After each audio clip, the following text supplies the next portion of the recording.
ભરૂચ જિલ્લાના અંકલેશ્વર તાલુકાના ઉમરવાડા ગામ ખાતે પ્રોલાઇફ ફાઉન્ડેશનના પ્રણેતા અને ફાઉન્ડર મનિંદરસિંહ જોલીના વિચારોને અનુસરીને પ્રોલાઇફ ફાઉન્ડેશનના કરણ જોલી અને અન્ય ટ્રસ્ટીઓની પ્રેરણાથી પ્રોલાઇફ સ્કિલ ડેવલપમેન્ટનો શુભારંભ કરવામાં આવ્યો હતો. આ કૌશલ્ય કેન્દ્રમાં બ્યુટી પાર્લરના કોર્સ માટે 16 બહેનો, મહેંદી માટે 8 બહેનો, સિલાઈ કામ માટે 21 બહેનો અને કોમ્પ્યુટર શિક્ષણ માટે 9 જેટલી બહેનો મળીને 54 બહેનોને તાલીમ આપવામાં આવી હતી, જેમાં સૌ કોઈએ ઉત્સાહપૂર્વક તાલીમ લીધી હતી અને 6 મહિનાનો કોર્સ પૂર્ણ થતાં તાલીમાર્થી બહેનો માટે પરીક્ષા યોજાઈ હતી. આ પ્રસંગે અંકલેશ્વરના જાણીતા બ્યુટિશિયન પ્રિયંકા જાની વિશેષ ઉપસ્થિત રહ્યા હતા અને તેઓએ બ્યુટી પાર્લરની તાલીમ મેળવનાર બહેનોને જરૂરી માર્ગદર્શન આપીને પ્રોત્સાહિત કર્યા હતા તેમજ બહેનોમાં છુપાયેલા કૌશલ્યને ઉજાગર કરવા માટે આત્મનિર્ભર બનવા માટે પ્રેરણા આપી હતી.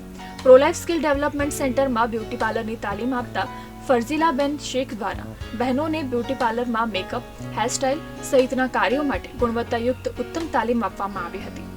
આ પ્રસંગે પ્રોલાઇફ ફાઉન્ડેશનના ટ્રસ્ટી યોગેશ પારીખ, ઉમરવાડા ગામના સામાજિક આગેવાન બાબુ વકીલ સહિતના આગેવાનો પણ ખાસ ઉપસ્થિત રહ્યા હતા. પ્રોલાઇફ સ્કિલ ડેવલપમેન્ટ સેન્ટર ઉમરવાડા ગામના યુવાનો અને મહિલાઓ માટે રોજગાર અને આત્મનિર્ભરતાનું સશક્ત માધ્યમમાં કોમ્પ્યુટર શિક્ષણ, મહેંદી, બ્યુટી પાર્લર અને સીવણના કોર્સમાં હાલમાં 54 તાલીમાર્થીઓ તાલીમ લઈ રહ્યા છે.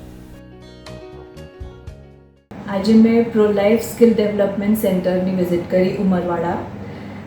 તેઓ ફ્રી ઓફ કોસ્ટ ગામની બધી મહિલાઓને લાઇવલીહુડ માટે, મોટિવેશન માટે, વુમન એમ્પાવરમેન્ટ માટે એ લોકો સ્કિલ્સ શીખવાડે છે, જેમાં બ્યુટી પાર્લરની તાલીમ ઇન્ક્લુડેડ છે.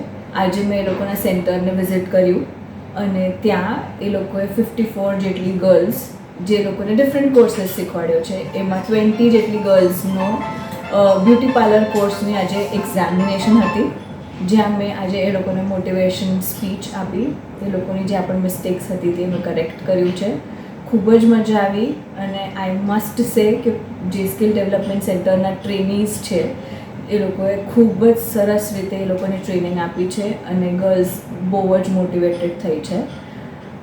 કોંગ્રેચ્યુલેશન્સ ટુ પ્રોલાઇફ સેન્ટર કે તમે આવું જ કામ આગળ કરતા રહો અને જ્યારે પણ મોટિવેશનની જરૂર હશે ત્યારે અમે હંમેશા તમારી સાથે રહીશું.